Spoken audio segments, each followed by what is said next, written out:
Hello everyone, welcome to our first EDB Insight session of the year with experts and colleagues looking at equity, diversity and belonging and how we can learn from it.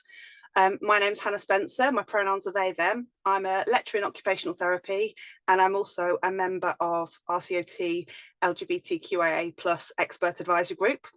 I'm joined today by Jo Baker. Jo is RCOT's Marketing Service Manager and also the network lead for RCOT's colleague LGBTQIA+ network. We're also joined from an RCOT perspective. We've got Savanya China, Head of Inclusion and Involvement, Ketan Dave, our RCOT's EDB lead, so Equity, Diversity and Belonging lead, and we've got Chanel with us this evening from the events team too. So before we start the discussion, a little bit of the housekeeping stuff. So the presentation is part of an event. The presentation aspect of the event is being recorded so that it can be shared with other members on the RCOT website. We'll turn off the recording for the question and answer aspect of this evening. We have enabled the live transcription for this event, and if you'd like to see the captions on your Zoom controls, click the live transcript option and select show subtitle. You can use the chat feature throughout the webinar. And if for any reason the webinar cuts off, please just rejoin using the same link. Which brings me on to introducing this evening's speaker. So we are delighted that Niall Kirrane will be presenting for us this evening. So Niall works as a clinical specialist occupational therapist in Ireland's National Gender Service. He established a new occupational therapy role there, the first of its kind in Ireland. So Niall's worked across a variety of mental health and psychosocial settings throughout his career, and he's particularly interested in the impact of sociocultural factors on well-being and occupational engagement. He holds a BSc in occupational therapy from Trinity College Dublin, and an MSc in Gender and Sexuality Studies from the University of Amsterdam. Niall was also a co-author of the LGBTQ+ Awareness and Good Practice Guidelines published by the Association of Occupational Therapists of Ireland back in 2019. And since those guidelines were published, they've been utilised by occupational therapists nationally and internationally and translated into a number of languages for use in other countries. Niall is also the current chairperson of the AOTI Gender and Sexuality in Occupational Therapy Advisory Group. So it gives me great pleasure to hand over to Niall for this evening's presentation. There will be time at the end for some questions. If you do have a question, please add them to the Q&A box. We'll answer as many as possible after the talk. Niall will answer as many as possible after the talk. And to help us with this, if you see a question you'd like to be answered, please click the like button and the questions with the most votes will go to first. So without further delay, handing over to Niall. Thanks, Niall. Thanks very much, Hannah. So good evening, everybody. Hannah has given me a very thorough introduction there, which I think has probably saved me some time because some of that information is in my initial slides, but thanks, Hannah. And just on a general level, thanks to the team at ORCOT, particularly in the EDB office, for, I guess, the invitation to present tonight and to participate in an insight session. I think it's particularly timely with LGBT History Month that the invitation came to explore this topic. And I'm delighted to be connecting with ORCOT and with, I guess, international colleagues just over the sea around this topic. So what we're going to be talking about tonight is, I guess, activism and social change within occupational therapy, within our profession. And, I think there's lots of work to be done in our profession. We could tackle activism and social change from many different kind of corners and perspectives. What I'm going to present on specifically tonight is my area of interest, which is around LGBT inclusive practice. So Hannah has gone through most of this already, but I guess I always like to start by introducing maybe a little bit about my background, just so that I guess, where, the presentation tonight, where that's coming from and how I've, pieced it together. It's the culmination, I think, of a good couple of years now of being involved in this area in different kind of roles and different perspectives. and kind of approaching it, yeah, from different angles. Um, at the moment, I'm working in a clinical specialist role here in Dublin. It's specifically within transgender healthcare, so working in Ireland's National Gender Service. And I've been working there for the last 3.5 years now, setting up, I guess, the first occupational therapy role within that service. And so that's where, I guess, professionally, my main experience lies at the moment, specifically maybe within kind of the T of the LGBT group. But equally, my experience over the last couple of years through involvement with the AOTI, through producing the good practice guidelines with them, through establishing a new advisory group with them, I think is, broader and really focuses on the whole community of the LGBT plus community. In addition to that, aside from, I guess, my professional interest and kind of involvement in the area, I'm a member of the LGBT community myself. And I think that probably way back years ago was maybe one of the initial sparks that kind of got me interested in this area, seeing a bit of a mismatch between, the profession that I had chosen and the profession that I was working in, and how maybe it didn't fully line up with kind of my experiences as a gay man and accessing healthcare, or friends of mine who are accessing different healthcare. So I think that was maybe the original spark many years ago to start exploring this area a little bit more. Tonight, really, when I to think about how to achieve LGBT inclusive practice, how to start examining it and possibly reflecting on our own practice. I thought I'd keep it quite simple. We don't have a huge amount of time, and there is a lot we could probably talk about in this area. For me, it comes down to maybe first going through a little bit of the why. Why would we need to kind of examine and ensure that our practice is LGBT inclusive? I think if you're here attending here tonight, you probably aren't someone who needs that maybe justified or explained to you. You maybe have an active interest in this area. You're curious to learn more yourself, which is fantastic. But I also think maybe it's important that we're each able to leave tonight with that kind of mindset of maybe being able to make some changes, maybe to do a little bit of activism within our own roles and our own services. And sometimes we need maybe to have that language of why this is so important to explain to others on a service level, on a managerial level, on a collegial level. So we're going to spend a little bit of time talking about the why it's important, and then really looking at the how. And again, it'll only be an introduction, I think, and hopefully just set you up for a little bit of further reading into how you can make some very small changes that could actually be, I think, quite effective. And we'll leave time at the end, crucially, for discussion and questions and answers. So just before we kick off, I guess a little note on language. I think you'll see, I guess, the title of the talk and the term used throughout is LGBT plus, and LGBT stands for lesbian, gay, bisexual, and transgender, referring to the different parts of our community there. We hear many different acronyms, I guess, associated with this community, and the acronyms can often be quite long. When we were producing our LGBT guidelines back a couple of years ago now, we went with an option of LGBT plus, and I guess that plus is there to capture all of the different kind of the growing and different identities that are coming under the umbrella of LGBT plus. So that could include pansexual people, queer, questioning, intersex people, allies. The list goes on, and I guess in a bid to try and be as inclusive as possible, we went with LGBT plus. That's also what I'll be using tonight. I think even being in this area for 10 years, I see that language is constantly evolving and moving forward. So it's a case of just trying to kind of keep up. Language can be a contentious kind of topic. I think people with this area talking about sexuality, talking about gender, people are often very afraid to make mistakes. And that's one of the key pieces of feedback or questions that I often get when I'm engaging with other therapists, is a fear of offending someone, a fear of making a mistake. And I guess it's important to note that mistakes happen. We all make mistakes at different times. The intention behind the mistake is probably, what matters, and being able to recover and move on from it.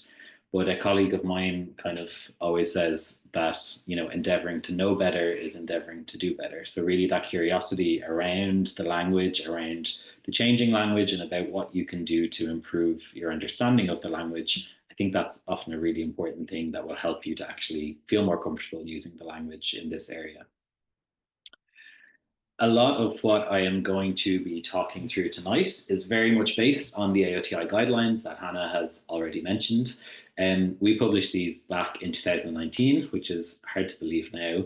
We probably started writing them almost 10 years ago now, and I would say 2016. So they've been a huge project and an ongoing project that I'm still involved in. And I guess I never envisioned that, replying to a little call out from AOTI nearly 10 years ago would have brought me so much into this area and offered me so many different opportunities to kind of share these guidelines and do a little bit of lecturing and share, I guess, what our findings from them. And I think that that speaks to maybe the positive kind of appetite within our profession of occupational therapy, that people want to learn more about this, people are curious to learn more. And so I'm obviously going to recommend the guidelines as a nice kind of resource for you to look into. One thing when we were making them that was really important to us was that we made them open access, make sure that they were free so that it wasn't just limited to AOTI members who could access them. Um, our thinking at that time was that within Ireland and within the OT community here in Ireland, not everybody was a member of the AOTI. So we wanted to make sure that kind of all therapists could access it. But actually, inadvertently, what has happened through that is that there's been quite a lot of international interest in the guidelines as well. We've had therapists from all over the world at this stage kind of contacting us to say that they're reading the guidelines, that they're translating the guidelines into their local languages. And that's just been so exciting and rewarding for us, I think, to see this next evolution of the guidelines. I was in Japan last November helping to launch the Japanese translation of the guidelines for Japanese occupational therapists. We've got a couple of other foreign language translations in the pipeline. So yeah, they're a great resource. They're not perfect. And as I said, even they were published 6 years ago, but we probably started writing them almost 10 years ago.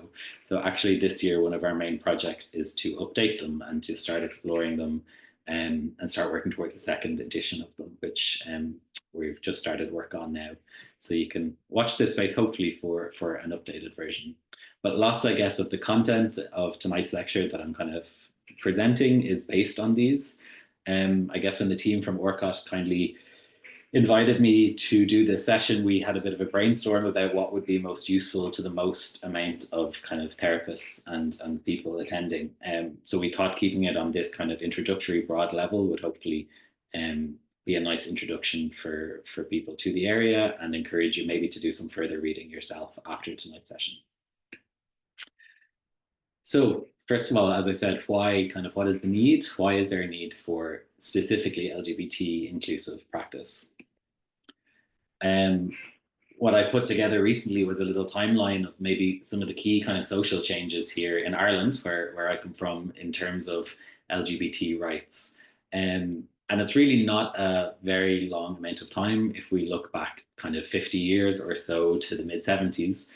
When in Ireland, things were in a very different place for LGBT people. Homosexuality was still illegal. So needless to say, equal rights were a very far away distant dream, I think, at that point, in terms of equal marriage rights. And I guess for our trans kind of folk in the community, it was very much a hidden existence, I think, and not a very public kind of, no public acceptance, but no public knowledge even, really, I think, that people could identify as trans. So we've come a long way, I would say, in kind of, the 50 years or so. When I was born, it was still, illegal to be gay. And so that wasn't decriminalized until the early 90s, which, I still have to remind myself of, I guess, sometimes that really wasn't that long ago. But we've made a lot of positive strides here in Ireland, especially maybe in the last 10, 15 years. We've gotten marriage equality, so everybody has full rights to marriage. We introduced quite progressive legislation around self-determination of your gender identity so that you can update your legal documents and determine your own gender marker on your legal documents. And so I think there's been kind of a huge social shift and social change in quite a short space of time here in Ireland. And I know a lot of that is probably mirrored in the UK as well. But I would love to say that then things are all rosy and things have, just gone from strength to strength. But we also know that that's not the case, both in Ireland and in the UK. And I think that equally, it wouldn't be right to just say that, yeah, we've made progress and we're in a really good place now, because I think in some ways and sometimes it feels like we're going a bit backwards in terms of more recent kind of, rise of far right kind of ideologies that are affecting multiple groups and multiple minority groups, whether it's in the United States, where we're all hearing about what's going on with the new Trump administration, or whether it's closer to home in the UK and Ireland. Um, and for example, that scene on the bottom right, that's on one of Ireland's main bridges, main streets in the city centre, but that was kind of a riot that broke out about 18 months ago. It was more in response to migration, I guess, rather than LGBT stuff, but it was definitely fueled by this, online Twitter kind of accounts and groups that really their motivation is to kind of push quite an extremist far right ideology. So that poses risks for lots of minority groups, including LGBT people. And I think that's reflected in recent research. A new updated study into the mental health of LGBTQ people last year came out, and it showed that this was a follow-up study that was initially done in 2016, followed up 8 years later, and we saw that actually the rates of mental health difficulties had actually increased in those 8 years. From 2016, and I think kind of the social context can provide a bit of context for that. Equally, we see things like there's been movements to try and get hate speech legislation and hate crime legislation moved through and finalised in the government. That's been delayed, which is quite frustrating, I know, for people looking for those protections. As I said, I work directly in transgender healthcare. We're an extremely under-resourced part of the health service at the moment. We've got a 4-year-long waiting list from the time that a GP will refer you to the time that you are seen. So a real lack of resources, I think, also being diverted and dedicated into LGBT healthcare specifically. And then probably something we all see day to day, it's nearly just become part of the norm, but just, I would say, an excessive kind of media scrutiny on our trans community, and and maybe a moral panic, I think, over kind of the extent of people who wish to transition and their participation in daily life and in various areas of daily life. Coming specifically to healthcare, where as occupational therapy, we're directly based in that arena, I guess. We can see here just a couple of studies that I've taken from the Irish context. Some of them are from a few years ago, but I think their points remain very valid today. As I've mentioned, increasing kind of mental health symptoms reported in a recent study. But also, if we think about actually people's comfort accessing healthcare, there's numerous reports from different healthcare studies that LGBT people can often feel uncomfortable disclosing details about either their sexual orientation or their gender identity to healthcare providers. There's a fear of discrimination or rejection based on how somebody identifies. And if we just, I think that, is across the board, but if we take a couple of specific groups from these studies, in particular, almost, 50%, 40% of older people who are LGBT express real concerns, not feeling comfortable to disclose it to their healthcare providers. Equally, a different study in Ireland found that almost 74% of trans participants had a negative experience with, in a healthcare arena, which they perceive to be due to their gender identity. So we can understand, I guess, that if people are coming in to see us in healthcare services, in hospitals, and if they are carrying with them maybe a certain level of fear, I think it's likely based on previous negative experiences that they've had, and where healthcare services and healthcare employees perhaps haven't best served them. There was a huge kind of project carried out on a EU-wide level in the European Union a couple of years ago, and it gave us really valuable data, again, just backing up, I think, a lot of that really inequalities exist. Both, I guess, there is specific health concerns that often affect LGBT people. They need to be, addressed and resourced appropriately, but equally there's levels of discrimination that LGBT people face that can equally result in health inequalities. And that's across, I guess, the broad spectrum of LGBT people and also the broad spectrum of health services.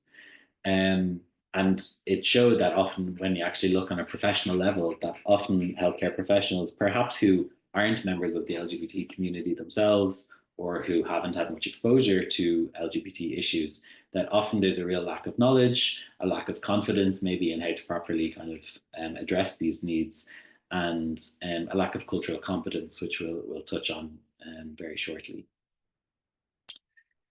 A lot of maybe, what these actual negative experiences are or how they happen, I think can often come down to um, biases that we all carry, I guess, and different assumptions that we all hold. So, a bias is probably something we're quite familiar with in terms of one-sided thinking, maybe lacking neutrality or not having an open mind. Specifically for the LGBT community, it's good to be aware of concepts like heteronormativity, which is a viewpoint that heterosexuality is kind of the normal expression of sexuality instead of one of many possibilities. I'm not sure, I think that these things happen on a day-to-day level in healthcare and also in multiple other contexts. I know that one time I was checking into a hotel with my partner, and we were kind of surprised when we got upstairs to our room to find that we'd been allocated a twin room with two separate beds, despite booking kind of a double room package. And I think it's just small, sometimes, microaggressions like that, or just not even microaggressions, but just lack of awareness and assumptions being made maybe about our relationship to each other. That those kind of things, like LGBT people face, multiple examples of those on a daily basis, I think, which can be very difficult. And equally the same goes for cis normativity. So, really comparing things that, I guess, cisgender being the only or the normal kind of gender identity experience, and ignoring maybe the needs or the experiences of gender diverse folk. So that's, I think, a good starting point in terms of what we need to do to kind of examine our practice. And our first step towards making sure that our occupational therapy practice is inclusive is, first of all, examining maybe what biases and opinions we all hold about LGBT people. It can come from many sources. It sometimes is, oftentimes, I would even say, it's not necessarily intentional, but often it's still something that can cause real issues, I think, in our viewpoints, and can be quite problematic. Um, Occupational therapists, I guess, in terms of how we work with clients, how we support clients, the kind of values and ethics and ethos of our profession, I think, are just inherently not compatible with any kind of, homophobia or biphobia or transphobia and those kind of attitudes. So I think it's important to, first of all, examine what attitudes or beliefs we've held, and then try to inform ourselves and kind of really challenge ourselves on those beliefs. Cultural competence is kind of a concept that I think is being used a lot these days, and we're hearing a lot about it, of cultural competence, of cultural humility. And I think it came from the States probably more so originally, but is definitely an important concept for us to understand. And in the context of supporting LGBT people, I think it's also really, really important. There's lots of different definitions of it out there. And when I was kind of piecing together how to explain cultural competence to someone that has never heard of it before, I thought these are maybe perhaps some important hallmarks or traits kind of to be aware of. So in basic, explanation, it's a sensitivity to different cultural differences and cross-cultural differences, maybe cultures that are different to your own, a sensitivity to that, and awareness that there are cultures, first of all, other than your own. And I think that reflective piece is important to look at, well, what are the cultural systems at work that are influencing my own thoughts and behaviors, and how might they be different, or how might they be informing my worldview? Equally, I think cultural competence is that ability to understand and to adapt when needed, with the result that you'd be hoping it's kind of an ability to interact and communicate effectively then with people that come from that belong to different cultural groups, that belong to different minority groups. And I think that this definition is probably kind of my go-to one for cultural competence. And I think it kind of summarizes it best to say that, it's about being the ability of individuals, but also systems, which is important for us to think of as occupational therapists working within healthcare services and systems, that we need that ability to work or respond effectively across cultures in a way that both acknowledges and respects the culture of the person or organization being served. So what can we do to understand different groups and make sure that we're best kind of serving them in an optimal way? again, to think of the whys, we're not going to spend too much time on this. I think on a very basic level, there's a human mandate to treat everybody with, basic respect, regardless of their sexual orientation or their gender identity. And that would very much be the crux of, I think, the Declaration of Human Rights. So I think on a human to human level, it's the right thing to do. It's and these groups are thankfully protected by law, that they're protected categories, that you can't be discriminated on based on those things. But equally, I think we all have a professional mandate, within our actual role as occupational therapists, is that we have our personal beliefs, but then we also have, our conduct as a professional. And certainly our different main professional bodies would certainly look to those things and have equal kind of, I guess, inclusion, diversity and inclusion policies that respect those things and that protect those designated categories. So the World Federation has a good, strong statement on it there. Equally, for Ireland, we're registered through CORU, is the organisation that we as occupational therapists have our registration with. And so, that links back to the legislation in Ireland on the Equal Status Acts, again, reminding occupational therapists that regardless of people's gender or sexual orientation, I guess that those things need to be respected on a legal but also a professional level. And I think if we think about it as occupational therapists and what we are trying to do with people and what we're trying to achieve, I'm always going back to Anne Wilcox's work on doing, being, becoming, and belonging. And I think that how are we going to work with people who belong to the LGBT community if we have any kind of maybe blocks, assumptions, biases, or how are we going to work effectively with them to support them to do, to be, to become, and to belong? These are what we're striving for. And so having a really good understanding and appreciation of where the person's coming from, of their life experiences to date, of particular challenges or barriers maybe that they've faced, we need to have that information, I think, and that awareness to be able to help them move forward with any of these kind of key occupational domains. So to move into a little bit more, I guess, of the how-to, and as I said, this is going to be a very brief introduction, but I hope it's just a starting point. The fact that we have so many people here tonight, I think, is an encouraging kind of sign that there is this appetite that people want to learn more about this area. People are encountering it in practice. I have no doubt that you're encountering LGBT people in your practice. And usually my experience from working with therapists from all over the world is that they're like, yeah, I'm definitely, working with LGBT people. How do I make sure that I'm providing them with the best service and the best level of practice? So we'll just have kind of an introduction tonight into a couple of things that you can try. The Health for LGBT project that I mentioned, the EU Level 1, basically made these recommendations around LGBT inclusive training. And I think it's a good framework maybe for you to think and maybe have a look at this list and see how you feel you're doing with each of the different areas.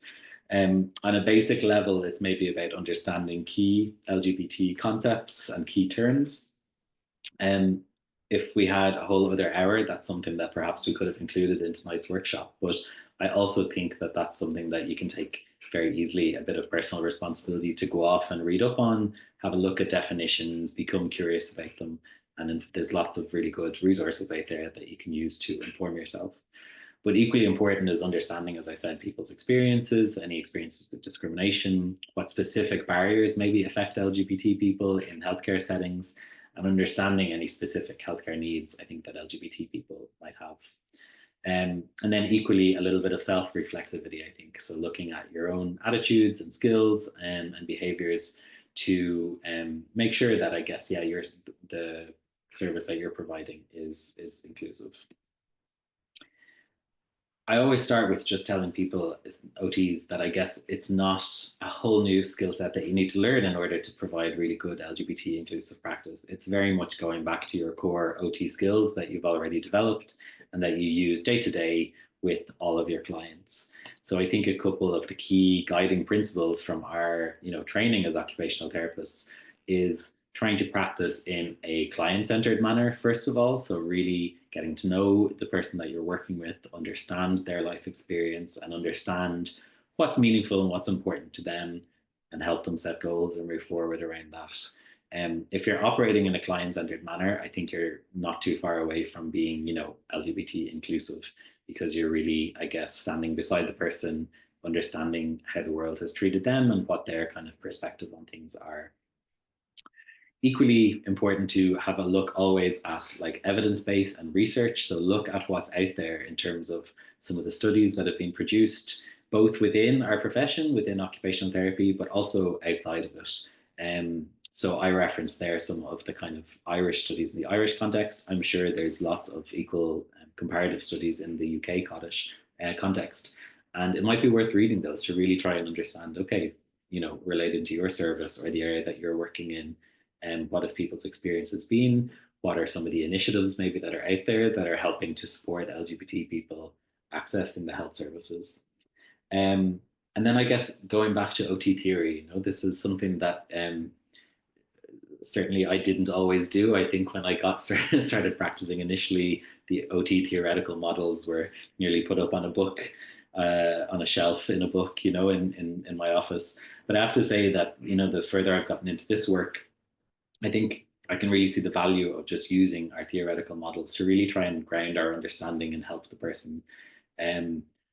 Especially thinking just on a very basic level, even if we take something like the PEO model and POP, it's really looking at, again, understanding and appreciating how much of an influence and an impact I think the environment can have. Where in my training in college, I would say there was a huge focus on the physical environment, as occupational therapists, that we need to look at accessibility and universal design in the physical environment. But I think as I've gotten further into this area, it's really about looking at the kind of cultural, social, and political context and environment that people are living within, and just really exploring the impact that it's having on people, and how they relate to that environment.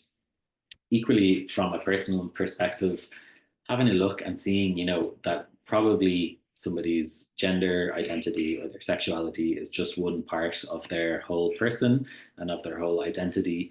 And there's often other things going on. People often belong to more than one minority group.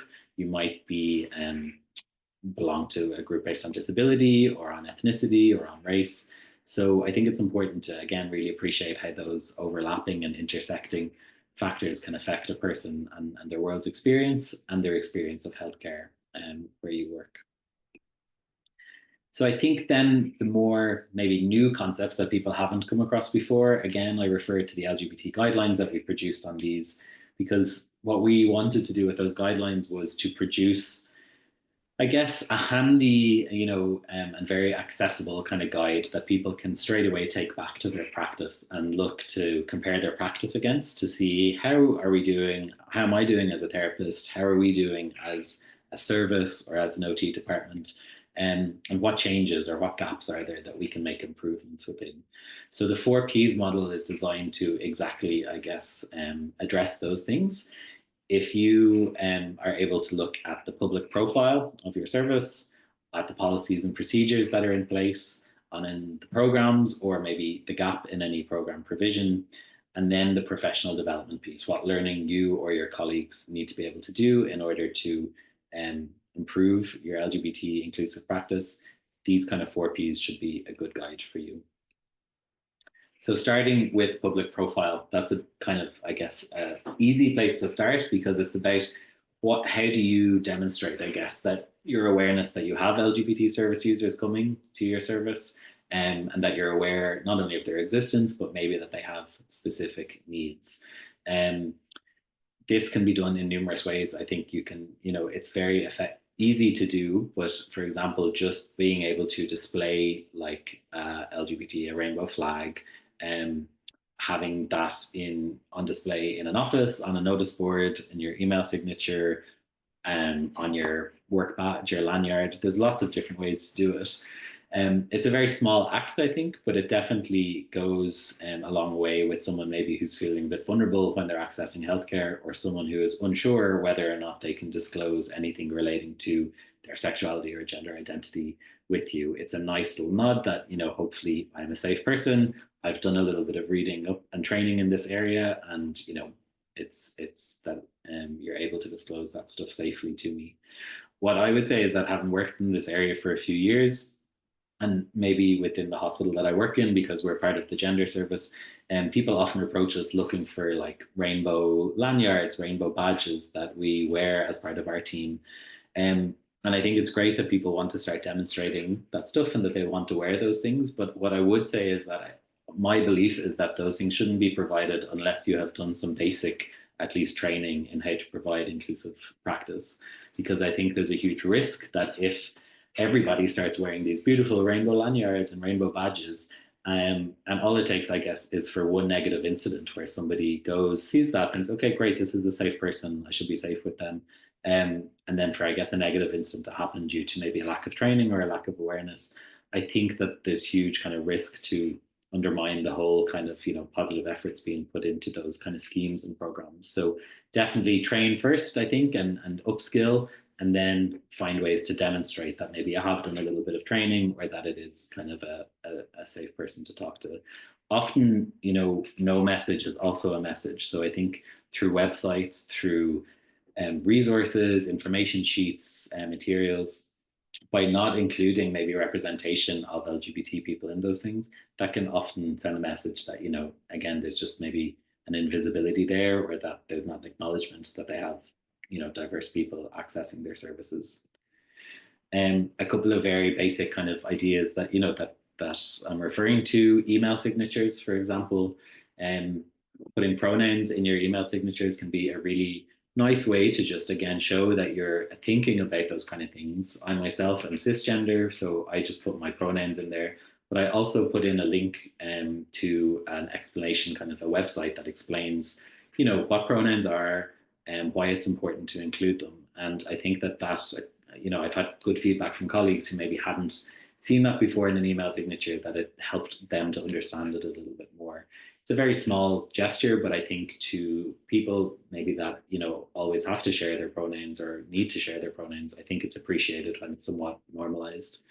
And equally, the HSE, that's the Health Service Executive in Ireland, our equivalent of the NHS, they've launched a couple of schemes in recent years to, again, promote LGBT inclusive practice. And you can complete training and then get one of those nice badges. They have a badge for your email signature.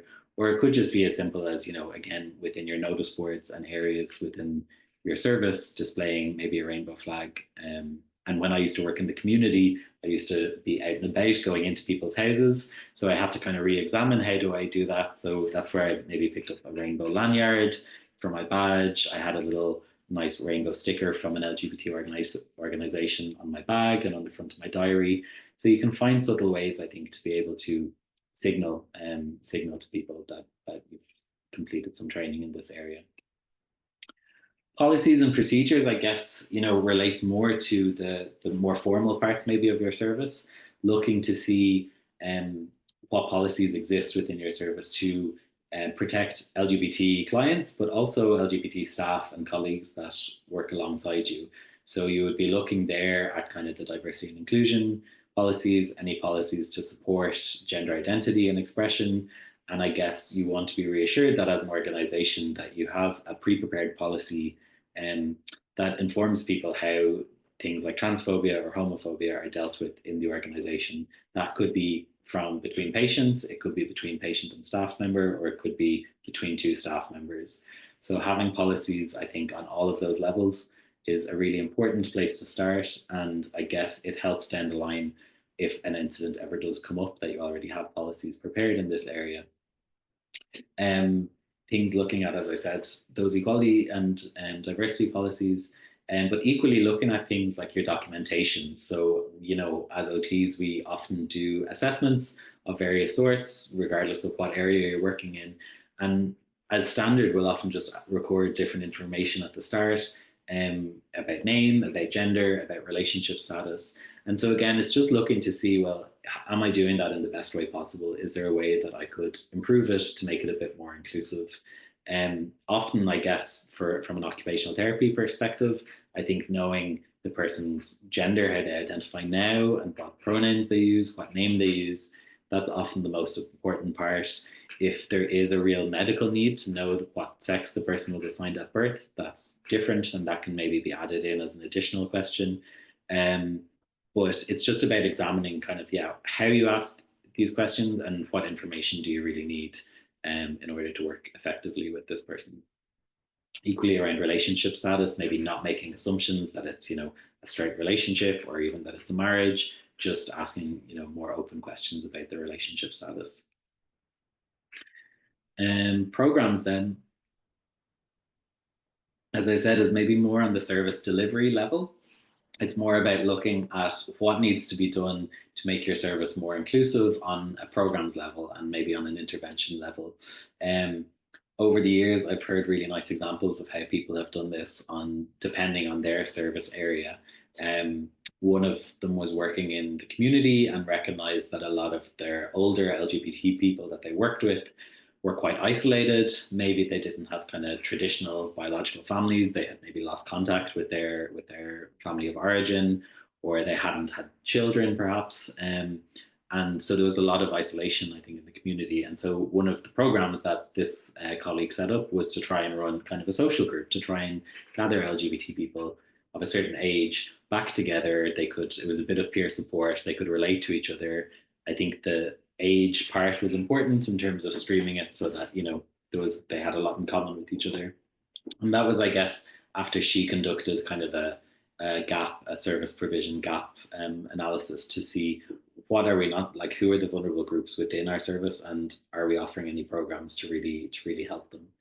It could be something more like a resource pack, as I said, or just making sure that there's clear referral pathways from your service to other relevant services. That could be around gender care, it could be around sexual health screening, it could be around just peer support and LGBT peer support organizations.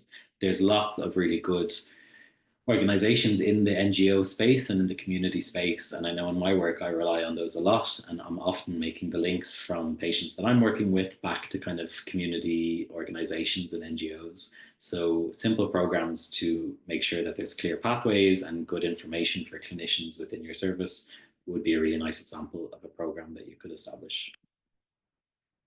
And lastly, I guess the final P of the 4 Ps kind of model is around professional development, which is what we're all here doing at the moment.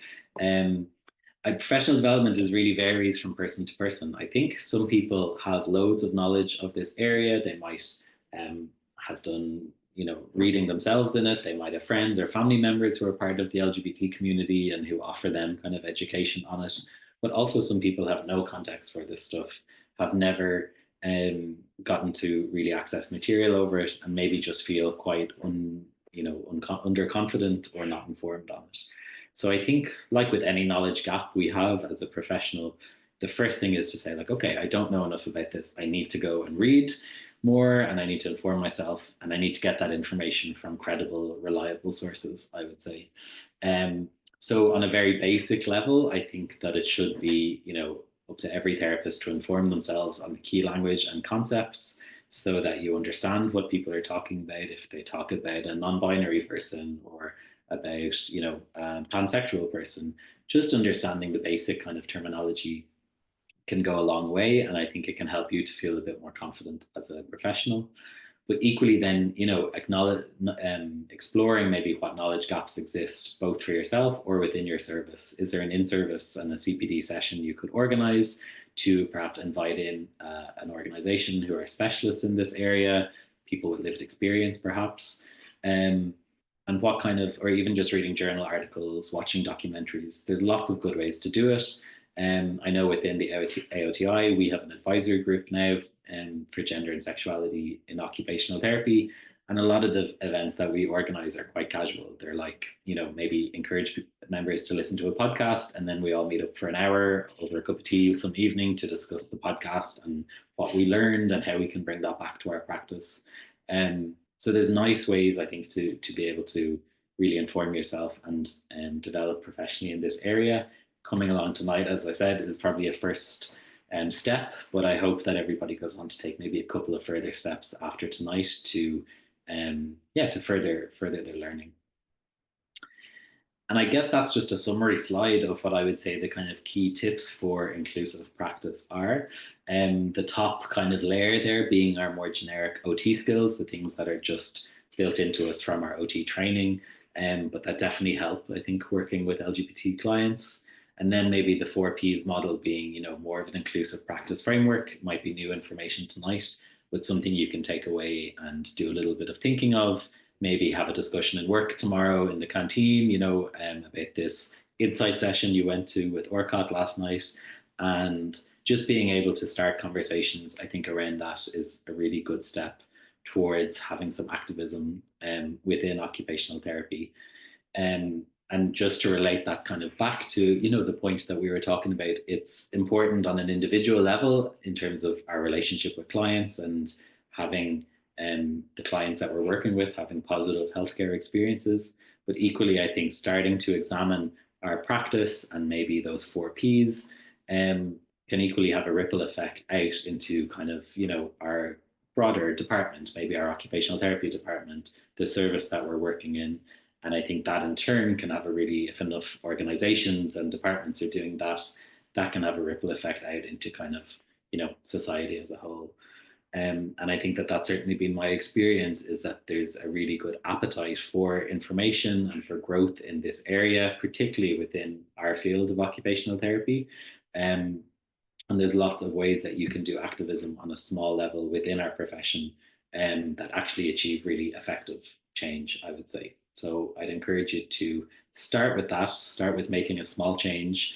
It could be a conversation that you have, as I said, later this week in the lunchroom or over coffee with the colleague, and just starting to look at, okay, what can we do better? How are we doing against these things? And if you'd like to do further reading into the 4Ps, it goes into a bit more detail in our LGBT guidelines. And there's also some nice case study examples, which people seem to find quite useful to understand the area better.